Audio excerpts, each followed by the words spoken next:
Hello, നമ്മളിന്ന് ഇൻഡേഴ്സ് 150 revenue റെക്കഗ്നിഷൻ്റെ 5 step മോഡലിൽ final സ്റ്റെപ്പായിട്ടുള്ള step 5 ആണ് നോക്കുന്നത്. വെൻ ടു റെക്കഗ്നൈസ് റവന്യൂ, എപ്പോൾ റവന്യൂ റെക്കഗ്നൈസ് ചെയ്യണം. ഓക്കെ, അപ്പോൾ അതിൽ എങ്ങനെ റവന്യൂ റെക്കഗ്നൈസ് ചെയ്യണം അല്ലെങ്കിൽ എപ്പോൾ റെക്കഗ്നൈസ് ചെയ്യണം എന്നുള്ളതിൽ പറഞ്ഞേക്കുന്നത് എന്താണെന്ന് വെച്ച് കഴിഞ്ഞാൽ, revenues recognise when the company fulfils it promise to customer. കസ്റ്റമറിനോടുള്ള പെർഫോമൻസ് ഒബ്ലിഗേഷൻ എപ്പോഴാണോ കമ്പനി ഫുൾഫിൽ ചെയ്യുന്നത് അല്ലെങ്കിൽ ആ പ്രോമിസ് എപ്പോഴാണോ കമ്പനി ഫുൾഫിൽ ചെയ്യുന്നത് അപ്പോൾ റവന്യൂ റെക്കഗ്നൈസ് ചെയ്യണമെന്നാണ് പറഞ്ഞേക്കുന്നത്. ഓക്കെ, അപ്പോൾ എപ്പോഴാണ് കമ്പനിയുടെ പെർഫോമൻസ് ഒബ്ലിഗേഷൻ ഫുൾഫിൽ ചെയ്യുന്നതെന്ന് വെച്ച് കഴിഞ്ഞാൽ, when the control is transferred from company to കസ്റ്റമറിൻ്റെ കയ്യിലേക്ക് ഗുഡ്സിൻ്റെയോ സർവീസിൻ്റെയോ കൺട്രോൾ ട്രാൻസ്ഫർ ചെയ്യുമ്പോൾ അപ്പോഴാണ് പെർഫോമൻസ് ഒബ്ലിഗേഷൻ ഫുൾഫിൽ ചെയ്തു അല്ലെങ്കിൽ പ്രോമിസ് ഫുൾഫിൽ ചെയ്തു എന്ന് പറയുന്നത്. ഇനി എപ്പോഴാണ് കസ്റ്റമർക്ക് കൺട്രോൾ ഗെയിൻ ചെയ്യുന്നത്? കൺട്രോൾ എപ്പോഴാണ് കസ്റ്റമർക്ക് കിട്ടുന്നതെന്ന് വെച്ച് കഴിഞ്ഞാൽ, ആ ഒരു ഡെലിവറി ചെയ്ത ഗുഡ്സോ അല്ലെങ്കിൽ ആ റെൻഡർ ചെയ്ത സർവീസ് കസ്റ്റമർക്ക് യൂസ് ചെയ്യാൻ പറ്റുന്ന സമയം, അല്ലെങ്കിൽ മറ്റൊരാൾ യൂസ് ചെയ്യാതെ പ്രിവെൻറ്റ് ചെയ്യാൻ കസ്റ്റമർക്ക് പറ്റുന്ന ആ ഒരു ടൈം, അതിനെയാണ് ആ ഒരു ടൈമിലാണ് പറയുന്നത് കസ്റ്റമർക്ക് ഗുഡ്സിൻ്റെ മുകളിൽ അല്ലെങ്കിൽ സർവീസിൻ്റെ മുകളിൽ കൺട്രോൾ ഗെയിൻ ചെയ്തു എന്നുള്ളത്. ഓക്കെ, എപ്പോഴാണോ കൺട്രോൾ ഗെയിൻ ചെയ്യുന്നത് അപ്പോഴാണ് നമ്മൾ റവന്യൂ റെക്കഗ്നൈസ് ചെയ്യേണ്ടത് ആസ് പെർ ഇൻഡേഴ്സ് 115.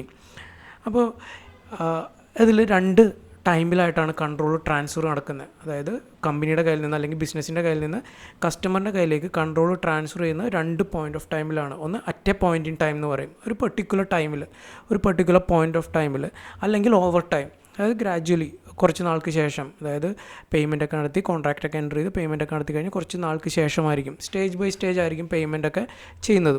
അപ്പോൾ കൺട്രോൾ 2 വിധത്തിൽ ട്രാൻസ്ഫർ ചെയ്യും, മറ്റേ point in time and over time. Point in time എന്ന് പറഞ്ഞു കഴിഞ്ഞാൽ ഒരു പെർട്ടിക്കുലർ ടൈമിലായിരിക്കും. ഓക്കെ, അതിൻ്റെ ഈ മെത്തേഡ് എങ്ങനെയാണ് ഡിപ്പെൻഡ് ചെയ്യുന്നത് വെച്ച് കഴിഞ്ഞാൽ, എപ്പോഴാണ് കസ്റ്റമർ ഗുഡ്സിൻ്റെ മുകളിൽ അല്ലെങ്കിൽ സർവീസിൻ്റെ മുകളിൽ കൺട്രോൾ ഗെയിൻ ചെയ്യുന്നത് അതിനെ ഡിപ്പെൻഡ് ചെയ്തായിരിക്കും at a point in time ആണോ ഓവർ ടൈം ആണോ എന്ന് നമ്മൾ ഡിറ്റർമിൻ ചെയ്യുന്നത്. ഇനി റവന്യൂ പോയിൻ്റ് ഇൻ ടൈം ആണെങ്കിൽ എങ്ങനെ റെക്കഗ്നൈസ് ചെയ്യും? പോയിൻ്റ് ഇൻ ടൈം ആണെങ്കിൽ പേടിക്കേണ്ട കാര്യമൊന്നുമില്ല, എപ്പോഴാണോ കൺട്രോൾ ഗെയിൻ ചെയ്യുന്നത് അപ്പോൾ തന്നെ റെക്കഗ്നൈസ് ചെയ്യാം. പോയിൻ്റ് ഇൻ ടൈമിൻ്റെ എക്സാമ്പിളായിട്ട് പറയുകയാണെങ്കിൽ, sale of groceries at A store. നമ്മൾ ഗ്രോസറി സ്റ്റോറിൽ ചെല്ലുകയാണ്, നമ്മൾ ഗ്രോസറീസ് മേടിക്കുന്നു, നമ്മൾ പേയ്മെൻറ്റ് നടത്തുന്നു ബിസിനസ്സിന്, അല്ലെങ്കിൽ ആ ഒരു സ്റ്റോറിൽ പേയ്മെൻറ്റ് നടത്തുന്നു, അവർ ഗ്രോസറീസ് നമ്മൾക്ക് ട്രാൻസ്ഫർ ചെയ്യുന്നു. അപ്പം നമ്മൾക്ക് ആ ഒരു പോയിൻ്റ് ഓഫ് ടൈമിൽ നമ്മളെപ്പോഴാണോ പേയ്മെൻറ്റ് നടത്തുന്നത് ആ പേയ്മെൻറ്റിന് പകരമായിട്ട് നമ്മൾക്ക് ഗ്രോസറി സപ്ലൈ ചെയ്യുമ്പോൾ അല്ലെങ്കിൽ നമ്മൾക്ക് തരുമ്പോൾ അന്നേരം തന്നെ നമുക്ക് കൺട്രോൾ ഗെയിൻ ചെയ്യുകയാണ്. അപ്പോൾ കൺട്രോളിൻ്റെ 2 പ്രത്യേകത എന്ന് പറഞ്ഞു കഴിഞ്ഞാൽ, ഒന്നും നമ്മൾക്ക് യൂസ് ചെയ്യാം, കസ്റ്റമർക്ക് യൂസ് ചെയ്യാം, മാത്രമല്ല മറ്റൊരാൾ യൂസ് ചെയ്യാതെ ഇരിക്കാനുള്ള പ്രിവെൻഷൻ അതും നമ്മൾക്ക് ചെയ്യാൻ പറ്റും. അപ്പോൾ പ്രിവെൻറ്റ് ചെയ്യാൻ പറ്റും വേറൊരാൾ യൂസ് ചെയ്യാതിരിക്കാൻ. അപ്പോൾ sale of grocery at store എന്ന് പറഞ്ഞു കഴിഞ്ഞാൽ ഒരു പോയിൻ്റ് ഇൻ ടൈമിൻ്റെ എക്സാമ്പിളാണ്. അല്ലെങ്കിൽ ഡെലിവറി ഓഫ് ഫർണിച്ചർ, നമ്മളൊരു ഫർണിച്ചർ ഷോപ്പിൽ പോകുന്നു, ഒരു ചെയർ മേടിക്കുന്നു അല്ലെങ്കിൽ ഒരു ടേബിൾ മേടിക്കുന്നു, നമ്മൾ ചെയറിൻ്റെയോ ടേബിളിൻ്റെ പേയ്മെൻറ്റ് നടത്തുന്നു, ആ ഒരു ചെയറും ടേബിളും നമ്മൾക്ക് സപ്ലൈ ചെയ്യുന്നു അല്ലെങ്കിൽ ട്രാൻസ്ഫർ ചെയ്യുന്നു. അപ്പോൾ നമ്മൾക്ക് എന്ത് പറയാം, നമ്മൾക്ക് കൺട്രോൾ ഗെയിൻ ചെയ്തു, നമ്മൾക്കത് യൂസ് ചെയ്യാൻ പറ്റും, മാത്രമല്ല വേറൊരാളത് യൂസ് ചെയ്യാതെ പ്രിവെൻറ്റ് ചെയ്യാനും പറ്റും. ഓക്കെ, അപ്പോൾ നമ്മൾക്ക് കൺട്രോൾ കിട്ടിയെന്ന് പറയാം. അപ്പോൾ പോയിൻ്റ് ഇൻ ടൈം എന്ന് പറഞ്ഞാൽ ഒരു പെർട്ടിക്കുലർ ടൈമിൽ പേയ്മെൻറ്റ് കൊടുക്കുന്നു, ഗുഡ്സ് ഡെലിവറി ചെയ്യുന്നു അല്ലെങ്കിൽ സർവീസ് റെൻഡർ ചെയ്യുന്നു, ആ ഒരു പോയിൻ്റ് ഇൻ ടൈം.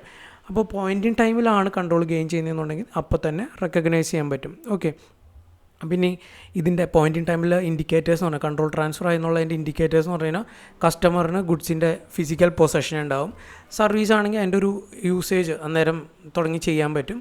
പിന്നെ ആ ഒരു ഗുഡ്സിൻ്റെ അല്ലെങ്കിൽ ആ ഒരു സർവീസിൻ്റെ ലീഗൽ ടൈറ്റിൽ, അതായത് അതിൻ്റെ ഒരു ഓണർഷിപ്പ് എന്ന് പറഞ്ഞു കഴിഞ്ഞാൽ കസ്റ്റമറുടെ കയ്യിലായിരിക്കും. മാത്രമല്ല ആ ഒരു ഗുഡ്സോ സർവീസിൻ്റെ കയ്യിൽ നിന്നോ കിട്ടുന്ന എന്ത് റിസ്ക് ആയാലും റിവാർഡായാലും അത് കസ്റ്റമർക്കുള്ളതാണ്. ഓക്കെ, സപ്പോസ് ഒരു കാറ് സെല്ല് ചെയ്തു, ഒരു കമ്പനി ഒരു കസ്റ്റമർക്ക് കാറ് സെല്ല് ചെയ്തു, ഒരു ഓട്ടോമൊബൈൽ ഡീലറാണ്, കാറ് സെല്ല് ചെയ്തു, പേയ്മെൻറ്റ് നടത്തിയതിന് ശേഷം കസ്റ്റമർ അതിൻ്റെ കൺട്രോൾ ഗെയിൻ ചെയ്തു, കസ്റ്റമർ പോകുന്ന വഴിക്ക് കാർ ആക്സിഡൻ്റ് ആയി. അപ്പോൾ കാർ ആക്സിഡൻ്റ് ആയി കഴിഞ്ഞാൽ ഇനി നമ്മൾക്ക് ആരെ ബ്ലെയിം ചെയ്യാൻ പറ്റില്ല, അല്ലെങ്കിൽ ആരുടെ കയ്യിൽ നിന്ന് കോമ്പൻസേഷൻ ഈടാക്കാൻ പറ്റില്ല, ബിസിനസ്സിൻ്റെ കയ്യിൽ നിന്ന് പറ്റില്ല, നമ്മൾ കൺട്രോൾ ഗെയിൻ ചെയ്തു. അപ്പോൾ കൺട്രോൾ ഗെയിൻ ചെയ്ത് കഴിഞ്ഞാൽ ആ ഗുഡ്സിൻ്റെ മുകളിലുള്ള അല്ലെങ്കിൽ ആ സർവീസിൻ്റെ മുകളിലുള്ള എല്ലാ റിസ്ക്കും അതുപോലെ തന്നെ റിവാർഡ്സും കസ്റ്റമർക്കുള്ളതാണ്. ഓക്കെ, അപ്പോൾ ഈ 3 കാര്യങ്ങളുണ്ടെങ്കിൽ കൺട്രോൾ ട്രാൻസ്ഫർ ചെയ്തു നമുക്ക് മനസ്സിലാവും. ഓക്കെ, ഇനി ഓവർ ടൈം റവന്യൂ എങ്ങനെയാണ് റെക്കഗ്നൈസ് ചെയ്യുന്നത്? അപ്പോൾ 2 ഇതുണ്ട്. പോയിൻ്റ് ഇൻ ടൈം എന്ന് പറഞ്ഞു കഴിഞ്ഞാൽ അപ്പോൾ തന്നെ കൺട്രോൾ ട്രാൻസ്ഫർ ചെയ്യുകയാണ്. ഓവർ ടൈം ഗ്രാജ്വലി ആയിരിക്കും കൺട്രോൾ ട്രാൻസ്ഫർ ചെയ്യുന്നത്. ഓക്കെ, ഏറ്റവും വലിയ എക്സാമ്പിൾ എന്ന് പറഞ്ഞു കഴിഞ്ഞാൽ ബിൽഡിംഗ് കൺസ്ട്രക്ഷനാണ്. ബിൽഡിംഗ് കൺസ്ട്രക്ഷൻ എന്ന് പറഞ്ഞു കഴിഞ്ഞാൽ ഒരു ദിവസം കൊണ്ടോ ഒരു മാസം കൊണ്ടോ 2 ദിവസം കൊണ്ടോ ഒന്നും തീരില്ല അല്ലേ, 1 വർഷം 2 വർഷം 3 വർഷമൊക്കെ എടുക്കും. അപ്പോൾ കൺസ്ട്രക്ഷൻ ഓഫ് ബിൽഡിംഗ് എന്ന് പറഞ്ഞു കഴിഞ്ഞാൽ ഓവർ ടൈമാണ്. അപ്പോൾ അതിൻ്റെ റവന്യൂ എങ്ങനെ റെക്കഗ്നൈസ് ചെയ്യുക? ഒറ്റയടിക്ക് റെക്കഗ്നൈസ് ചെയ്യാൻ പറ്റില്ല. സ്റ്റേജ് ബൈ സ്റ്റേജ് ആയിട്ടായിരിക്കും ബിസിനസ്സിന് റെക്കഗ്നൈസ് ചെയ്യാൻ പറ്റുക. സപ്പോസ് ഒരു കൺസ്ട്രക്ഷൻ കമ്പനി ഉണ്ട്, കസ്റ്റമർ കൺസ്ട്രക്ഷൻ കമ്പനിയായിട്ട് ഒരു കോൺട്രാക്റ്റിൽ ഏർപ്പെടുകയാണ്. 2 വർഷത്തിനുള്ളിൽ നിങ്ങളൊരു വീട് ബിൽഡ് ചെയ്ത് ട്രാൻസ്ഫർ ചെയ്യണമെന്നാണ് ആ ഒരു കോൺട്രാക്റ്റിൽ അവർ സൈൻ ചെയ്തേക്കുന്നത്. അപ്പോൾ പെർഫോമൻസ് ഒബ്ലിഗേഷൻ എന്ന് പറഞ്ഞു കഴിഞ്ഞാൽ കമ്പനി കസ്റ്റമർക്ക് വീട് കൺസ്ട്രക്ട് ചെയ്ത് കൊടുക്കുക, അതിന് പകരമായിട്ട് കസ്റ്റമർ എന്ത് ചെയ്യുക, അതിൻ്റെ കൺസിഡറേഷൻ, അതായത് എത്രയാണോ ലോഫുൾ ആയിട്ടുള്ള കൺസിഡറേഷൻ അത് പേ ചെയ്യുക.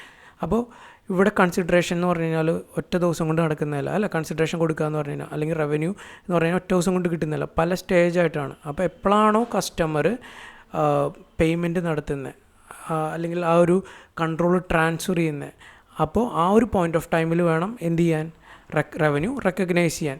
ഇനി അതിലും നിങ്ങൾക്ക് ഏറ്റവും എളുപ്പത്തിൽ മനസ്സിലാകാൻ പറ്റുന്നൊരു എക്സാമ്പിളാണ് നെറ്റ്ഫ്ലിക്സ്, ആമസോൺ പ്രൈം വീഡിയോ അല്ലെങ്കിൽ ഹോട്ട്സ്റ്റാറിൻ്റെയൊക്കെ സബ്സ്ക്രിപ്ഷൻ എന്ന് പറഞ്ഞു കഴിഞ്ഞാൽ നിങ്ങൾ മന്ത്ലി ഒരു പേയ്മെൻറ്റ് കൊടുക്കും, പക്ഷേ അതിൻ്റെ ബെനിഫിറ്റ് നിങ്ങൾക്ക് ആ ഒരു മന്തിൽ അല്ലെങ്കിൽ ആനുവലി ആണ് സബ്സ്ക്രൈബ് ചെയ്യുന്നതെന്നുണ്ടെങ്കിൽ ആ ഒരു ഫുൾ ഇയറിൽ നിങ്ങൾക്ക് എന്ത് ചെയ്യാൻ പറ്റും, അതിൻ്റെ സർവീസ് നിങ്ങൾക്ക് റിസീവ് ചെയ്യും ഓവർ ദ ടൈം. അപ്പോൾ കമ്പനി സപ്പോസ് നിങ്ങൾ 1 വർഷത്തെ സബ്സ്ക്രിപ്ഷൻ ഫീസാണ് കമ്പനിക്ക് കൊടുത്തതെന്നുണ്ടെങ്കിൽ കമ്പനി ഒറ്റയടിക്ക് അത് ചെയ്യില്ല. കമ്പനി എന്ത് ചെയ്യും, അത് ഓവർ ദ പീരീഡ് ഓരോ മാസത്തെയും ഡ്യൂ ആകുമ്പോഴായിരിക്കും അവർ റെക്കഗ്നൈസ് ചെയ്യുക. ഓവർ ദ ടൈം ആയിരിക്കും ആ ഇൻകത്തിനെ കമ്പനി അല്ലെങ്കിൽ ബിസിനസ് റെക്കഗ്നൈസ് ചെയ്യുന്നത്. ഓക്കെ, ഇനി ഇത്തിരി കൂടി ക്ലാരിറ്റി കിട്ടാൻ വേണ്ടി പോയിൻ്റ് ഇൻ ടൈമിൻ്റെ എക്സാമ്പിൾ പറയുകയാണെങ്കിൽ ഒരു മൊബൈൽ ഫോൺ സ്റ്റോർ കസ്റ്റമർക്ക് ഫോൺ സെല്ല് ചെയ്യുകയാണ്. കസ്റ്റമർ ഫോണിൻ്റെ പേയ്മെൻറ്റ് എപ്പോഴാണോ സ്റ്റോറിന് കൊടുക്കുക, സ്റ്റോർ എപ്പോഴാണോ ആ പേയ്മെൻറ്റിന് ഈക്വലൻ്റ് ആയിട്ടുള്ള മൊബൈൽ ഫോൺ കസ്റ്റമർക്ക് കൊടുക്കുന്നത്, അപ്പോൾ എന്ത് പറയാം, നമുക്ക് ആ ഒരു പോയിൻ്റ് ഇൻ ടൈമിൽ കൺട്രോൾ കസ്റ്റമർക്ക് ട്രാൻസ്ഫർ ചെയ്യും. അപ്പോൾ കൺട്രോൾ ട്രാൻസ്ഫർ ആയ ഉടനെ എന്ത് ചെയ്യണം, റവന്യൂ റെക്കഗ്നൈസ് ചെയ്യണം. ഇനി ഓവർ ടൈമിൻ്റെ എക്സാമ്പിൾ ആണെങ്കിൽ construction company bills A bridge over 2 years. Construction company പറയുകയാണ് 2 വർഷത്തിനുള്ളിൽ ഒരു കോൺട്രാക്റ്റിൽ ഏർപ്പെടുകയാണ്, 2 വർഷത്തിനുള്ളിൽ ബ്രിഡ്ജ് പണിത് തരാം എന്ന് പറയുകയാണ്. അപ്പോൾ റവന്യൂ ഓവർ ദ ടൈം അല്ലെങ്കിൽ ഓവർ ദ പീരീഡ് ആയിരിക്കും റെക്കഗ്നൈസ് ചെയ്യുക. ആ ബിൽഡിങ്ങിൻ്റെ ആ ഒരു ബ്രിഡ്ജിൻ്റെ ഫുൾ ബ്രിഡ്ജ് പണിത് കഴിയുമ്പോൾ കിട്ടുന്ന full amount at A time ആയിരിക്കില്ല, ആ 2 വർഷം ഈക്വലി ഡിസ്ട്രിബ്യൂട്ട് ചെയ്തായിരിക്കും അവർ റെക്കഗ്നൈസ് ചെയ്യാൻ പോകുന്നത്. കൺസ്ട്രക്ഷൻ്റെ സ്റ്റേജ് വൈസ് ആയിരിക്കും, ഓരോ സ്റ്റേജിലും ഓരോ ഡെവലപ്മെൻറ്റ് നടക്കുമ്പോഴും ഓരോ സ്റ്റേജ് കൺസ്ട്രക്ട് ചെയ്ത് കഴിയുമ്പോൾ ആയിരിക്കും അവർ റവന്യൂ റെക്കഗ്നൈസ് ചെയ്യുന്നത്. അതിനാണ് ഓവർ ടൈം എന്ന് പറയാം. ഓക്കെ, ഇനി ഇതിൽ കീ ടേക്ക് അവേസ് എന്ന് പറഞ്ഞു കഴിഞ്ഞാൽ റവന്യൂ പോയിൻ്റ് ഇൻ ടൈമിലാണെങ്കിൽ എപ്പോഴാണോ ഡെലിവറി കംപ്ലീറ്റ് ആവുന്നത്, അത് ഗുഡ്സ് ആയാലും സർവീസ് ആയാലും എപ്പോഴാണോ ഡെലിവറി കംപ്ലീറ്റ് ആവുന്നത് അല്ലെങ്കിൽ ആ കൺട്രോൾ ട്രാൻസ്ഫർ ആവുന്നത് അപ്പോൾ തന്നെ റെക്കഗ്നൈസ് ചെയ്യണം. ഓവർ ടൈം ആണെങ്കിൽ ഗ്രാജ്വലി ഓരോ സ്റ്റേജ് വൈസ് ആയിട്ട് റെക്കഗ്നൈസ് ചെയ്യുക. എന്തിനാണ് ഇത് സ്റ്റേജ് വൈസ് ആയിട്ട് ചെയ്യുന്നതെന്ന് വെച്ച് കഴിഞ്ഞാൽ അക്യുറേറ്റ് ഫിനാൻഷ്യൽ റിപ്പോർട്ടിങ്ങിന് വേണ്ടിയാണ്, അല്ലെങ്കിൽ ട്രാൻസ്പെറൻസിക്ക് വേണ്ടിയാണ്. മാത്രമല്ല ഒരു true and fair view reflect ചെയ്യാൻ വേണ്ടി, ഫിനാൻഷ്യൽ സ്റ്റേറ്റ്മെൻറ്റ്സിൽ ഒരു true and fair view reflect ചെയ്യാൻ വേണ്ടിയാണ് നമ്മൾ ഈ ഒരു ഇൻഡേഴ്സിൽ revenue recognition 5 step model follow ചെയ്യുന്നത്. ഓക്കെ, അപ്പോൾ 5 സ്റ്റെപ്സ് ആണുള്ള റവന്യൂ റെക്കഗ്നിഷന്. 5ാമത്തെ സ്റ്റെപ്പാണ് നമ്മളിപ്പോൾ നോക്കിയ ലാസ്റ്റ് സ്റ്റെപ്പ്. അപ്പോൾ എന്തെങ്കിലും ഡൗട്ട് ഉണ്ടെങ്കിൽ ചോദിക്കുക. Okay, thank you.